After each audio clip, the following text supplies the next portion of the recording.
Welcome to Crossing the Line, the NC Sesame podcast. We have a great show for you today, and I've been really looking forward to this. I'm here today with journalist and author Matt Drange. And for those of you who are newer to this space, Matt is one of the leading investigative voices when it comes to exposing educator sexual misconduct. His work with Business Insider blew open a decades-long cover-up at Rosemead High School, his alma mater in Southern California, and the perpetrator was his journalism teacher. But we'll let him tell that story. Thank you so much for being here, Matt. Thank you, Joelle. Thank you for your interest and for having me. Well, so tell our audience how you got started in investigating Eric Burgess, your high school journalism teacher at Rosemead. Sure. I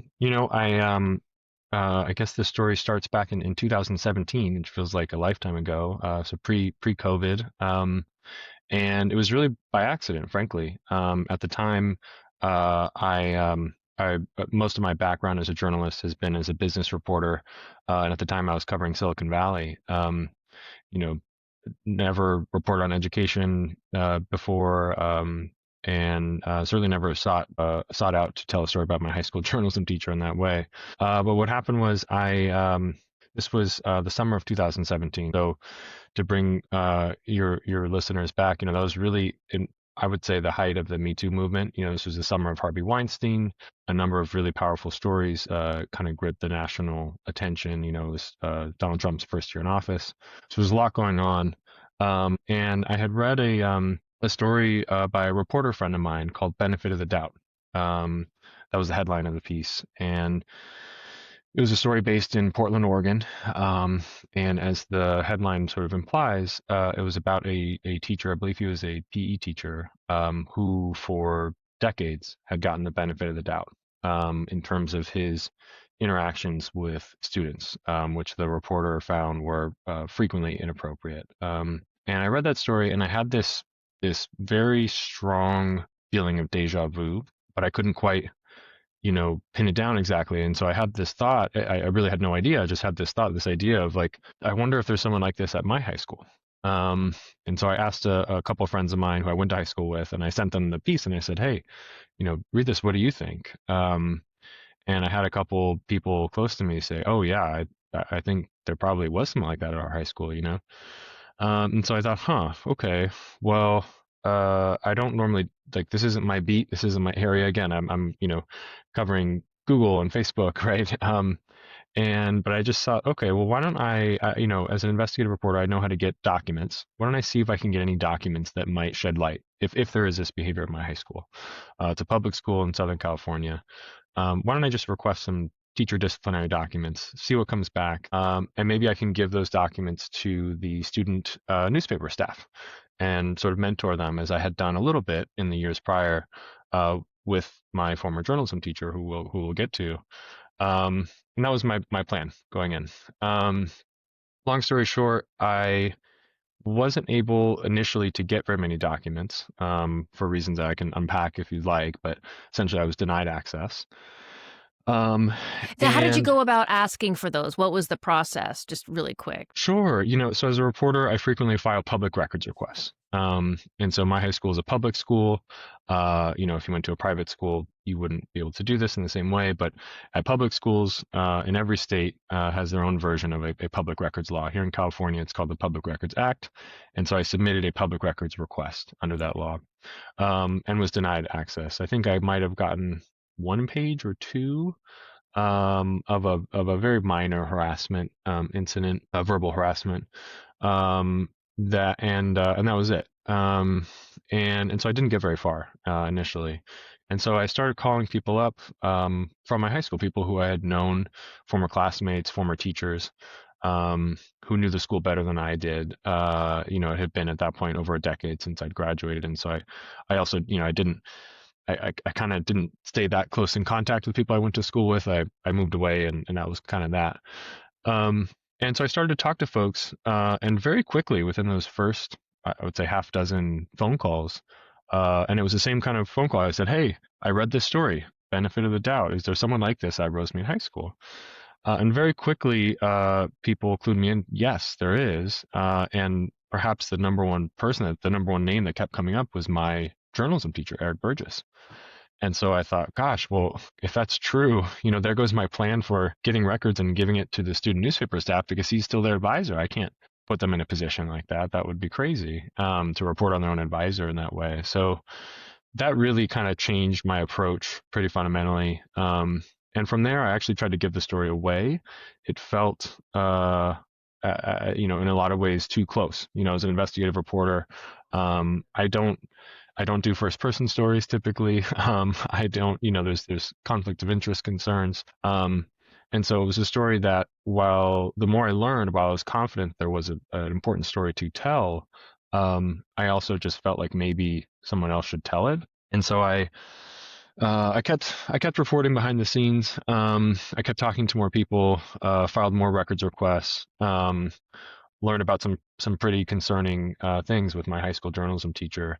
And about a year or two later, after I'd had gathered a lot of string, is what we call it as reporters, I called up a few reporters I know at big publications and said, "Hey, here's the deal. This is what I have. Would you want to take it and run with it? Would you want to tell a story like this?" And they all, to a T, thankfully in hindsight, told me, "You know what, Matt? This seems like an important story, but I think you should try to do it yourself. I think it'd be more powerful if you did it yourself." And so I reflected on that, and I thought, okay, I'll give it a shot. I'll try to do that. And I started talking to editors about it and pitching the story around, and editors had the same feedback. They said, sadly, this kind of behavior, teachers grooming students for sexual relationships, as you know, and some of your listeners probably know too, is incredibly common. And so the feedback I got from editors was, these stories happen all the time, but what doesn't happen all the time is a first person story about your own teacher, by someone who was not abused. I want to be very clear about that. I'm not a victim or a survivor of anything. But there was, of course, this intimacy and this proximity to a person that was unusual with that kind of story. So that's how it began. So then, as it unfolded, continue, tell us the story. Like, how did you go about exposing it, and what were the ramifications? Sure. So at that point, we're about 2019. For the next couple of years, I reported that story really on the side. I was working covering tech and business, and so it wasn't my day job. But for nights and weekends for about 3 years, I talked to as many people as I could. Essentially, I filed more records requests, which by and large I was denied access repeatedly. I later sued the school for violating the Public Records Act, and I got documents from that lawsuit.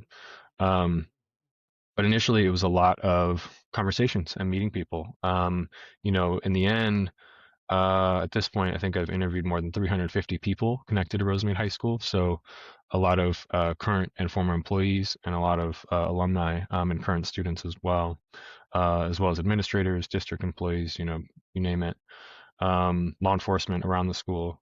And I essentially uncovered a pattern of behavior, not just with my teacher, Eric Burgess, but with a number of other teachers. And Eric Burgess was one of the, I suppose, most noteworthy examples of that behavior. But essentially, what it boiled down to, when I talked to experts about it and showed them what I found, was textbook grooming behavior. And so, in Eric Burgess's case, for a period of a little over 20 years, he had groomed female students and recent graduates for sexual relationships. He did this in many ways, like many other teachers, out in the open. A lot of the behavior was in the open, happened during the school day, after school, on campus.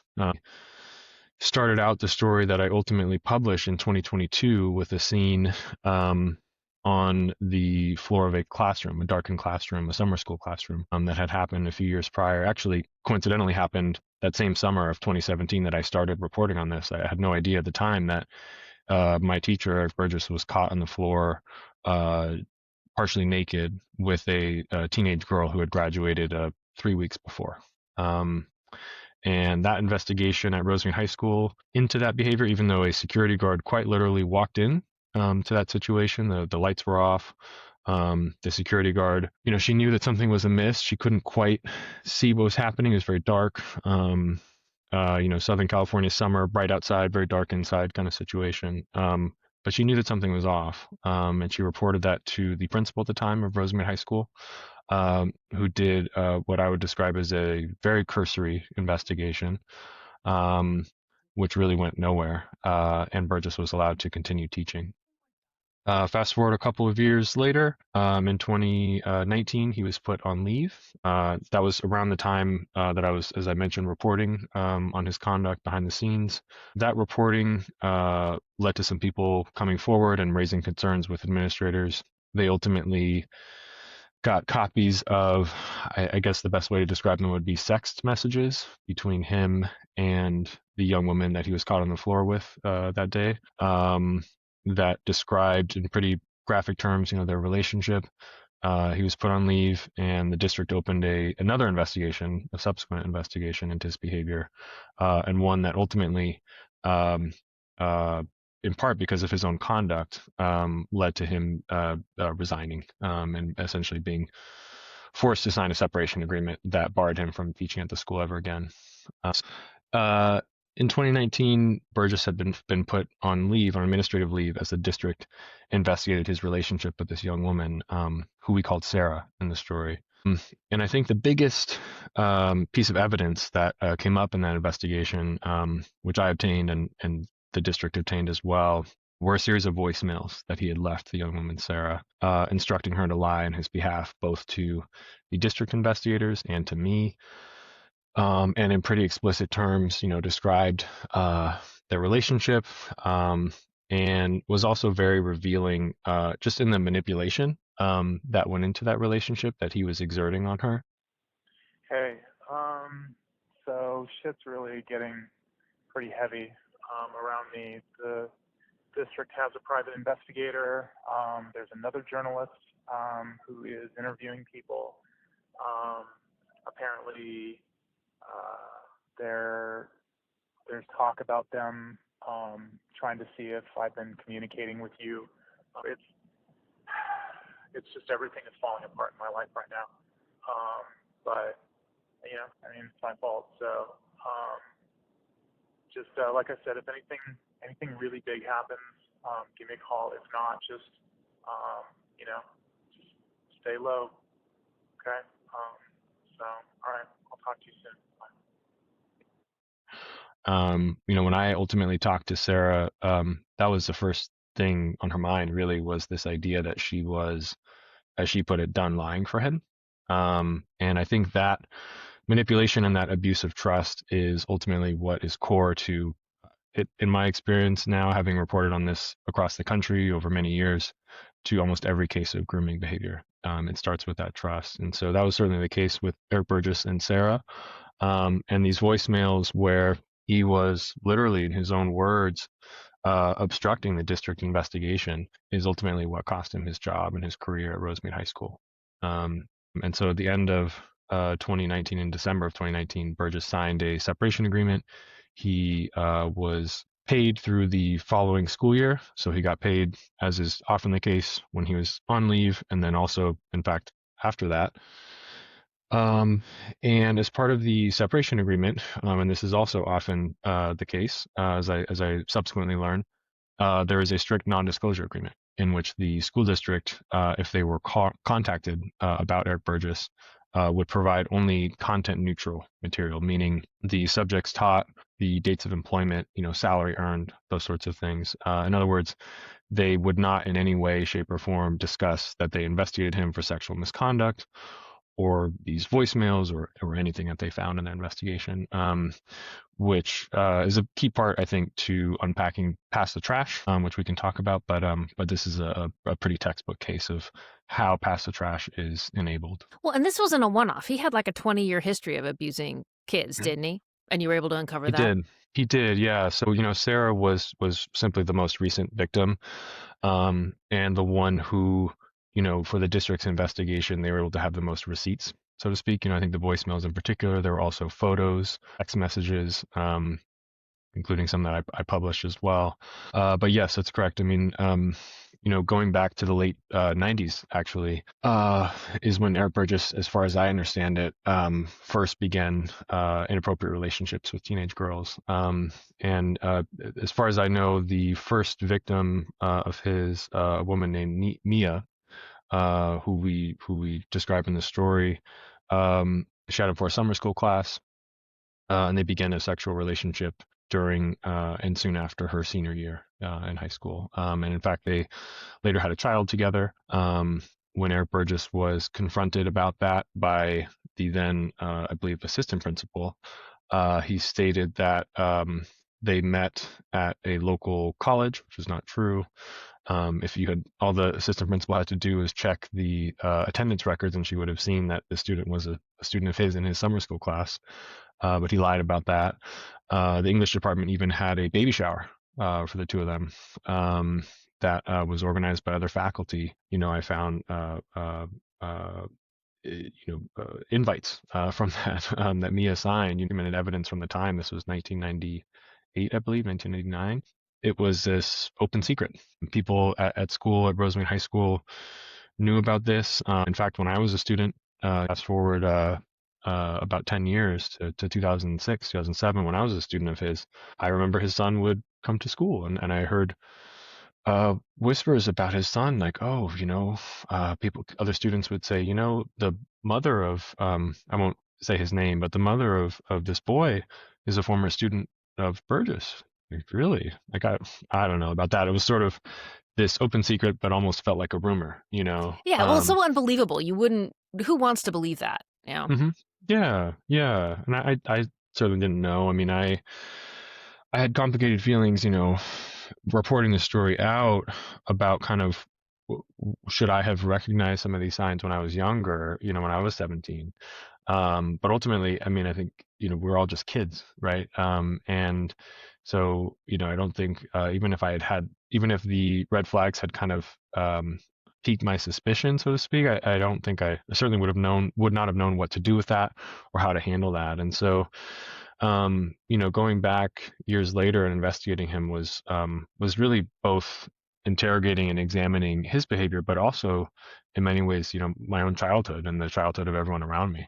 And so it was difficult and painful in many ways. Yeah, I can imagine because, I come from that same kind of background, a high school where abuse was rife, cover-up was rife, and for so many years that onus of responsibility was placed on the students, and that's a great deal of guilt to carry around.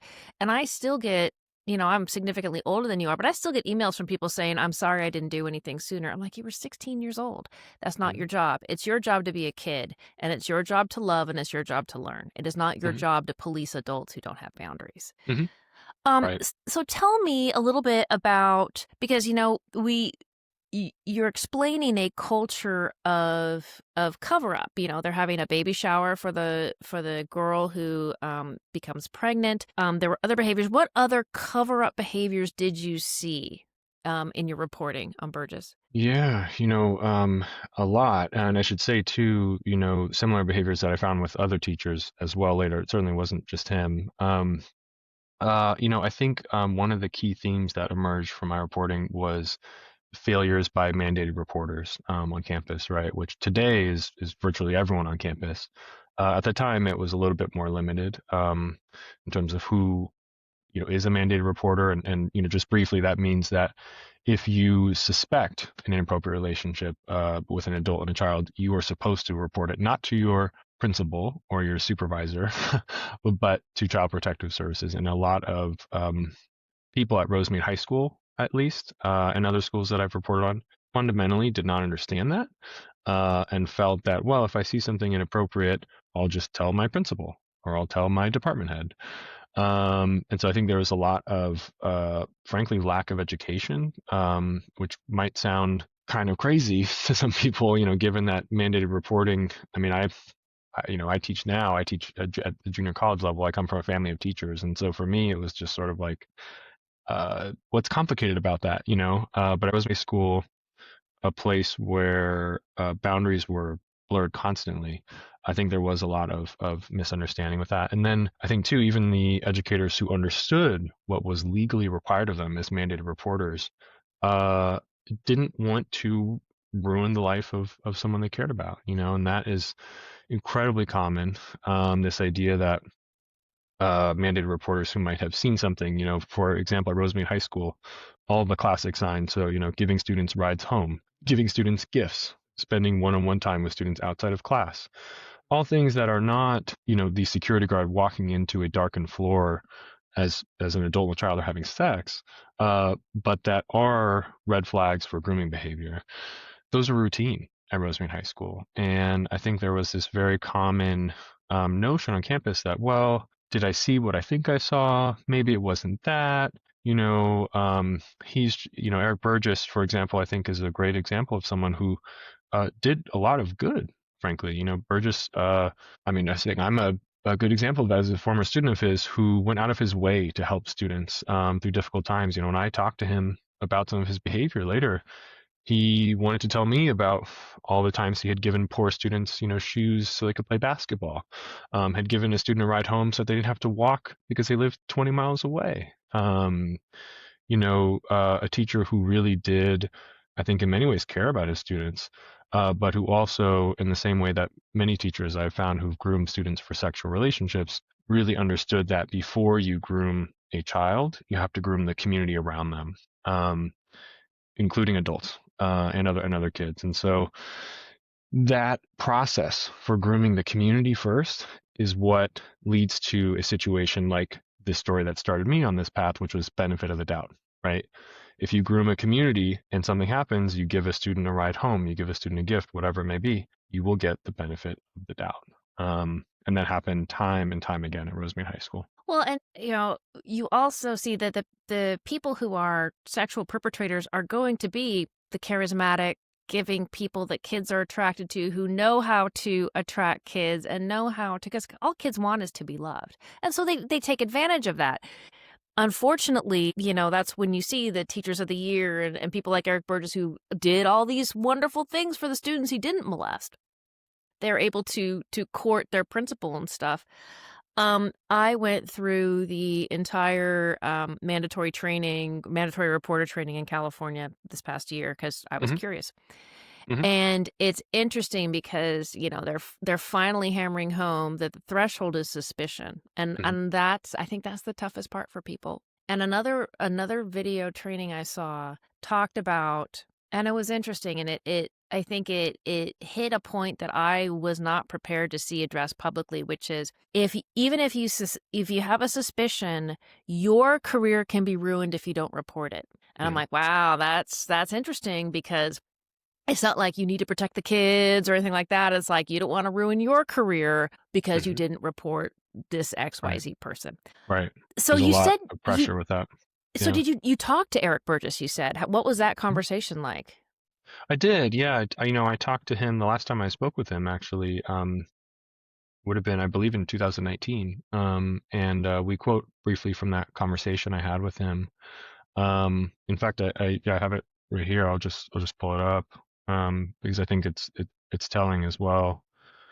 So when I talked to Eric Burgess in 2019, he had just been put on leave. This was soon after the sext messages that he had exchanged with Sarah were reported to district officials, and they had them in their hands, and it was pretty damning, and prompted a lot of questions about who is this girl. You couldn't tell in the messages who it was. The screen grab didn't have all of the information. It didn't have a date either.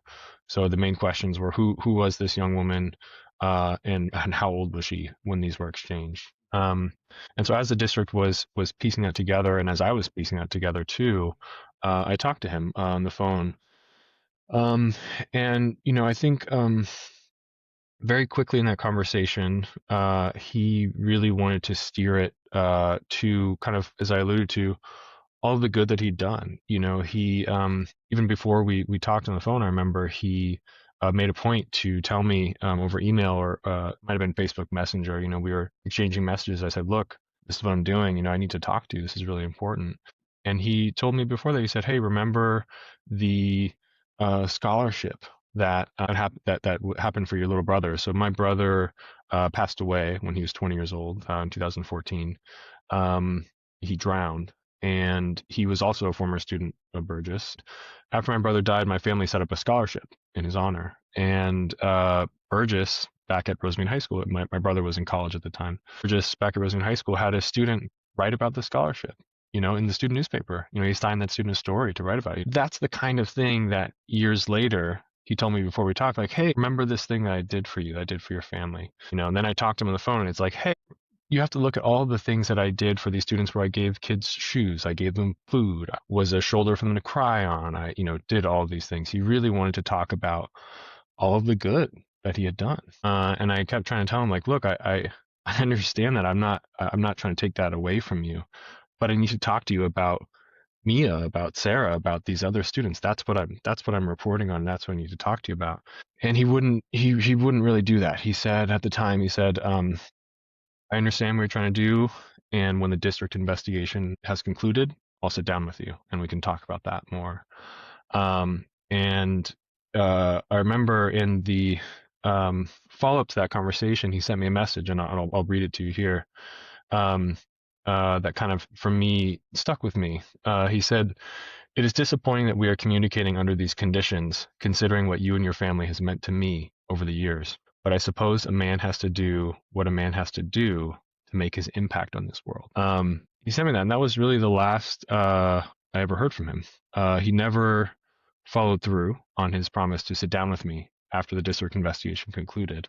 I've asked him several times since then for an interview, and he's not agreed to do that. And so all I have from him now is this message, where I don't know, I guess in a way he's saying that, and other people close to him have certainly communicated this to me too, that I somehow did this story to make my impact on the world, to benefit me somehow, without actually going into the behavior that he did, that this story is all about. That this story wouldn't exist without that behavior. Oh, well, yeah, he's projecting. I mean, it's he didn't do bad things. He's upset that you uncovered what he did, and your climb of the ladder of success was over the back of his misdeeds.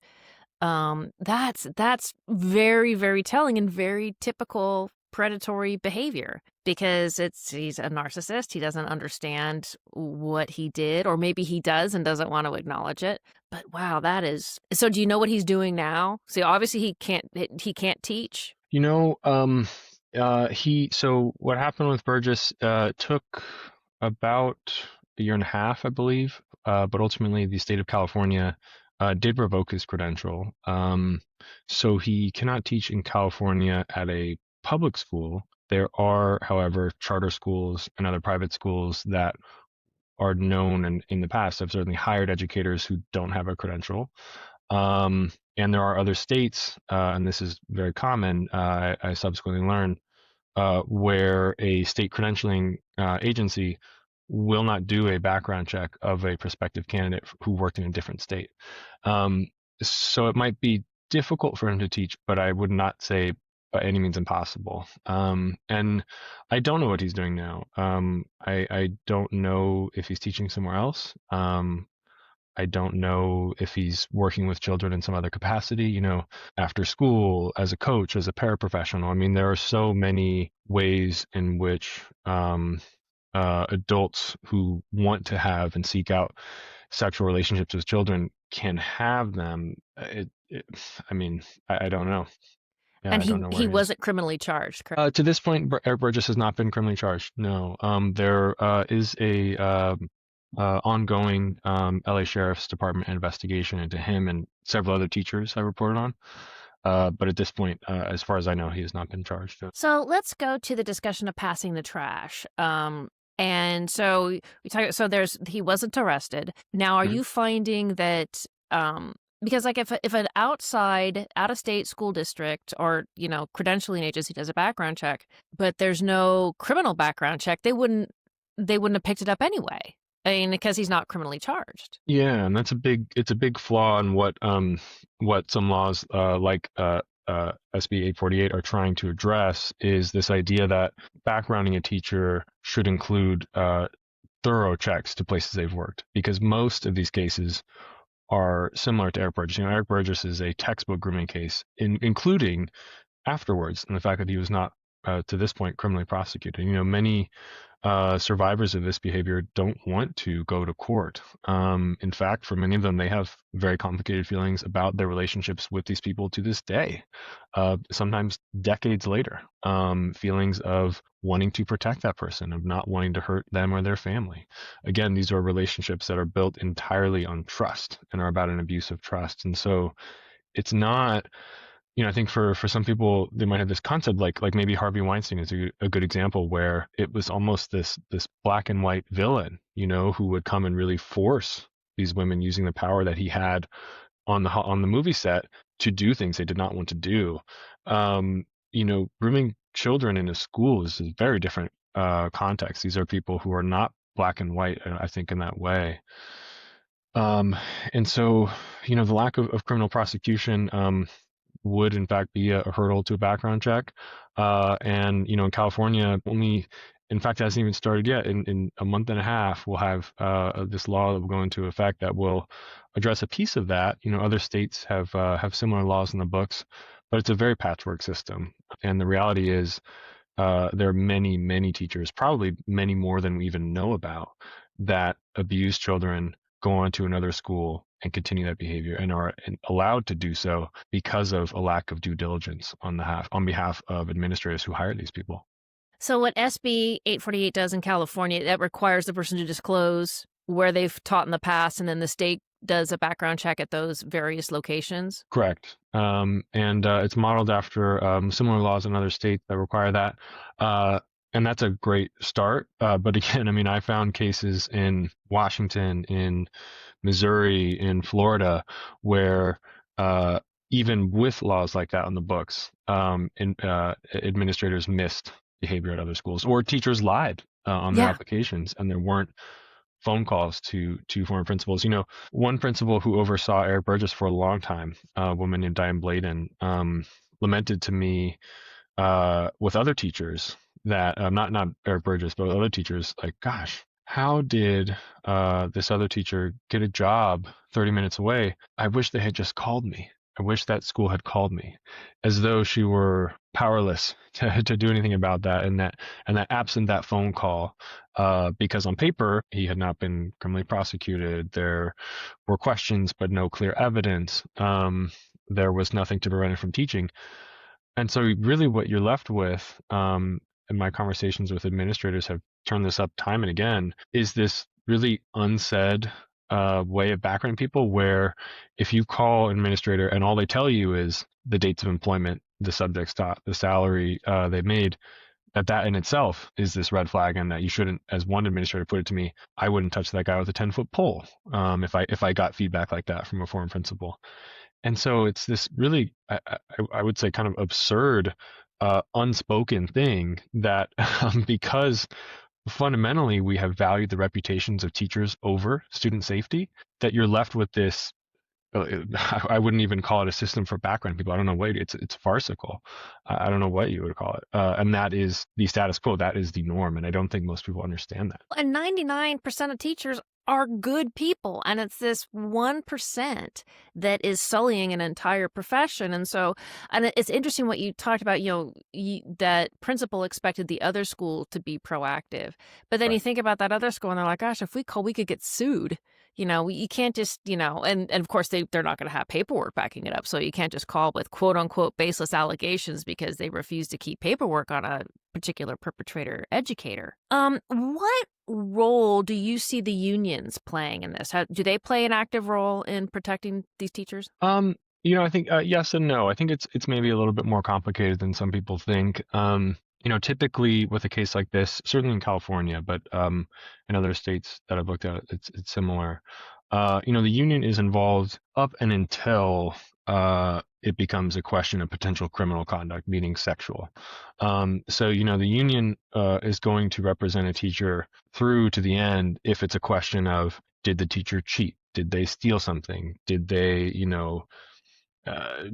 do some sort of misconduct, not involving child safety, but something else. Did they show up to school drunk? Did they, do various things that happen? Typically, though, if it is an allegation of an inappropriate relationship with a child, that's when the union turns things over to a lawyer. And now it's a union lawyer, usually, right? If the teacher can't afford their own, which is typical. I think part of the context of this that is really important to keep in mind is both teachers are chronically underpaid, and there's a huge shortage of teachers in most states, right? So you have a lot of things to unpack there.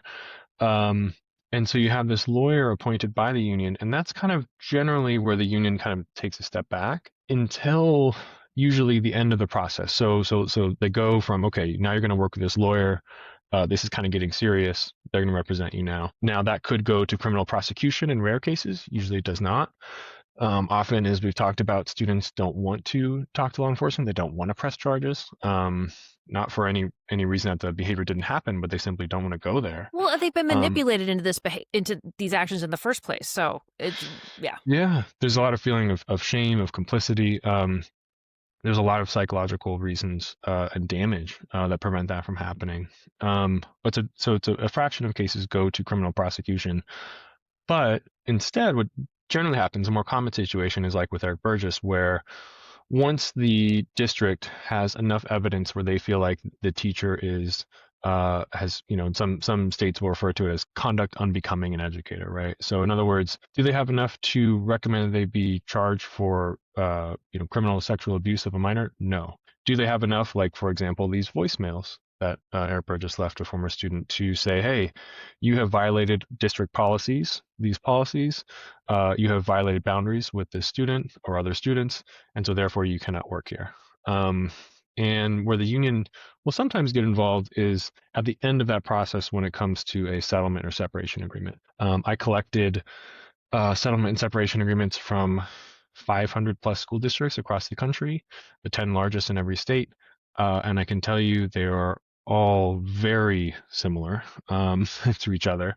There's a lot of cookie cutter language that's borrowed.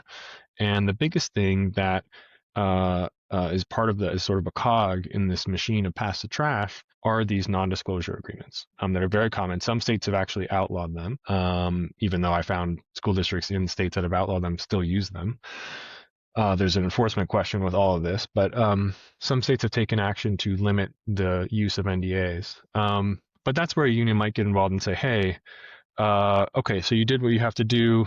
You think this teacher can't teach here anymore, fine, but we still care about his or her reputation. And so we want this non-disclosure agreement so that anybody can't, parent, whoever, member of the community can't get this document, post it on the internet, and ruin their reputation. And so that's where you might have a union get involved at the end. And so I do think it's important to I do think there's this gap, and to keep that in mind, I think, where the union, I've talked to a lot of union leaders, reps, et cetera, who are like, to your point, we don't want to work with this person anymore. He's not us. I think it's difficult maybe for listeners to understand that you can have an epidemic of this behavior, which I very much think is an appropriate word, and yet it is less than 1% of all teachers. And the reason is that, of course, there are so many teachers, right? So and the 1% are pretty prolific. 1% can be very prolific. Yeah, it's true. Moving from school to school, having a half dozen victims is not unusual. Having a 20-year teaching career like Eric Burgess. Mm-hmm. Right. And so it's very common, and yet it's also, of course, a tiny fraction of overall teachers. And so a lot of unions, I think, hey, we don't want to work with this person anymore, but we still have to protect their reputation. And I think that's where things can kind of get a little bit tricky. So what are you seeing as the major loopholes that need to be closed? Like, for example, in California or other states around the U.S.? Oh, gosh. I mean, so I've talked to a lot of experts about this. I think there are a lot of things that are falling short. Just to give you an idea, another stream of documents that I looked at a macro level, again, 500 plus school districts across the country. This is not isolated. And I should also mention and stress, it's not isolated. And this kind of behavior knows no bounds. And what I mean by that is it's rich, poor, urban, rural, black, white, like it happens everywhere. And if you start digging into cases in places like this, I think you will have the experience that I've had, which is this feeling again of deja vu, of you could literally swap the names of people and places, and the fact pattern of a story is almost identical. Like I'll talk to people all the time who have experienced firsthand this behavior, and they'll be telling me their story, and I know exactly where they're going to go because it's almost as though there is a playbook. And so I think that's important to understand. If there is this, in effect, this playbook, then there ought to be a lot of things that could be done to stop it, you would think, right? It's complicated. I think, for one, and districts have, I think, come a long way with this. But, for one thing, having clear and concise definitions of what is inappropriate behavior with a student. In other words, the employee policies on interacting with students. For many years at many school districts, there was essentially maybe a couple of sentences with don't have a romantic relationship with a student, don't sleep with a student. But then all of this behavior that could lead up to that, all those red flags we're talking about, the gifts, the rides home, one-on-one conversations, at my high school, sitting on a teacher's lap during class, hugging them after class every day. Those behaviors were not spelled out as inappropriate. We are now finally, I think, in most schools, not all, most schools, those behaviors are spelled out as, hey, that's a no-no. So I think some school districts actually still have work to do on that very basic level of spelling out what is okay and where boundaries are. I think there's also this question of non-disclosure agreements. I know I keep coming back to the Harvey Weinstein comparison, but, I think it's an important one, in that situation, and where I report on like kind of misconduct in a corporate setting, I think a lot of people would expect a non-disclosure agreement with a guy as rich and powerful as Harvey Weinstein and a victim that he had, right? I don't think people tend to expect a non-disclosure agreement with their fifth grade English teacher, right? Like Exactly. very different dynamic. Yeah. And yet it's a similar agreement. I've seen them. They're there. They have the same purpose. And that purpose ultimately is what undergirds all of this. And what I think fundamentally is the biggest thing that has to change. And that I mean, it's so big. I don't know how. And that is it's very simple. And this is the way an expert described this to me very early on, and that fundamentally I think people need to really sit with and understand. And that is quite simply, collectively, we have decided that we have valued as a society the reputations of educators over student safety, period. And if you think about that, if you accept that as a possible reality, everything else that we're talking about makes sense. Everything else. Like that we have these unions who are protecting these teachers after they are caught, after there is evidence, that we have laws that incentivize administrators to do cursory investigations. We have valued their reputations over student safety, period. And until you challenge that, until you decide, hey, maybe that's not okay, maybe we shouldn't do that, I think you're going to see this behavior continue. So what are you working on now? I'm working a book about all this now. I am not reporting on this behavior in my day job anymore, but I'm working a book using Rosemead High School as sort of a jumping off point, essentially in any town USA. Because again, I've long story short, I've starting with my journalism teacher to today, I've learned quite a bit about how common this behavior is, about all of these pitfalls and mechanisms for secrecy that allow it to continue. And so I do think a book hopefully will be really informative and educational for people, and not in an academic sense. As you, I'm sure, are aware, there are a number of great books by PhDs on this subject about people I talk to, people who are my sources. There aren't, though, that I found a lot of books looking at what grooming really looks and feels like for a person, what it looks and feels like to work at a place where, heads are constantly turned, people are constantly given the benefit of the doubt, and what people as classmates, as parents, as people close to people who become victims should look for. It's sort of a book. My goal was a book for everyone to be able to access and understand how common this behavior is, because I think a lot of people don't realize statistically they know multiple people who have been targeted by a teacher for a sexual relationship. They just don't tell you. You don't know about it because there's so much shame wrapped up in that. The average age, I think, of a victim at this point who comes forward with this kind of situation is, I believe, 41 or 42 years old. It's in the 40s. For men, it's even older. So, I mean, there's just so much, I think, that people don't understand because of the kind of victim shaming world that we live in. And because of, again, this idea, this notion that all of these relationships are rooted in trust. This is the opposite of kind of stranger danger, date rape kind of situation. This is not that at all. And so I just think there's a lot to unpack there from a cultural standpoint. And that I hope people will be willing to listen. I think that's going to be a great book. And you have this amazing perspective because, I'm looking at, the long view. So it's almost 2026. You graduated from high school in 2006? 2007. Yeah. Okay. I graduated in 1988. Mhm. And so we're seeing like 20 years gap and the Mhm. behaviors aren't changing. And it's because people turn this blind eye. So, and that there's still legal cases involving my high school during the time I was there. And Mhm. things were different. We didn't know. No, they Mhm. knew. And they turned a blind eye. And then, almost 20 years ago when you were there, they knew and they turned a blind eye. Mhm. And in some school right now, they know and they're turning a blind eye. And Right. so I think you'll be able to really take that whole arc. I could give you all the documents you want about my high school. Plenty in there. Denial Right. you. But I think that that's going to be really important for parents to understand, for survivors to read and understand, to encourage them to come forward and report, and to really change that conversation, like that conventional wisdom. I mean, we need to protect the kids over the reputation of predatory educators. Yeah, I mean, just to stop this cycle. I mean, that's what I've been, trying to do now for years, and what motivates, in particular, survivors to speak with me, and so I can tell them genuinely, look, if we can talk about this in very plain language, in exact language with receipts, maybe some people can understand it, and maybe they'll do something about it so we can stop this cycle, so that it's not, as I found at Rosemead High School, generational, literally mothers and daughters who were abused by the same teacher. I mean, quite literally, I found that at Rosemead High School, like 20 years apart, the same behavior, the same kind of cursory investigation, the same mandated reporters turning a blind eye.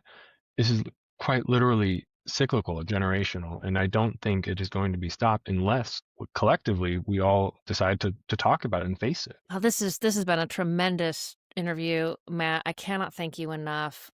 If people want to find you, where do they need to look? You can find me online almost anywhere. I'm very easy to Google, Matt Drange. All this reporting that we've been talking about, I did for Business Insider, where I used to work. I can send you, Joelle, some links if you want to include in the notes for those stories. And as I mentioned, I'm working on a book now, and so if you want to find me on social media, Twitter, Facebook, LinkedIn, Instagram, I'm pretty easy to find, and I'm happy to chat. Awesome. Thank you so much for being here, Matt. And thank you for joining us for this conversation with journalist Matt Drange. You can also follow this podcast on Apple, Spotify, and YouTube. In fact, a 5-star rating on Apple Podcasts allows us to be seen by more people and help more students who may be at risk. And if this conversation was meaningful to you, please share it. Awareness is one of the strongest tools we have for prevention. I'm your host, Joelle, and thank you for listening to Crossing the Line.